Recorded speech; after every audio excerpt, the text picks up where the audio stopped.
Let's see how to charge a Ring Video Doorbell camera. I have one here already being charged. Here is a micro USB connection. And here I just connect to a regular power adapter from my cell phone, for example. And then the camera is being charged, right? Before charging the camera, you just need to remove it from its location. Basically here, the camera comes with the Torx screws, okay? So you just need to use a tool like this.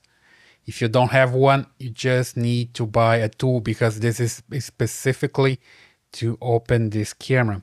Here, for example, I have another tool. If you just lost yours, you just need to grab this one and you can open your camera, okay?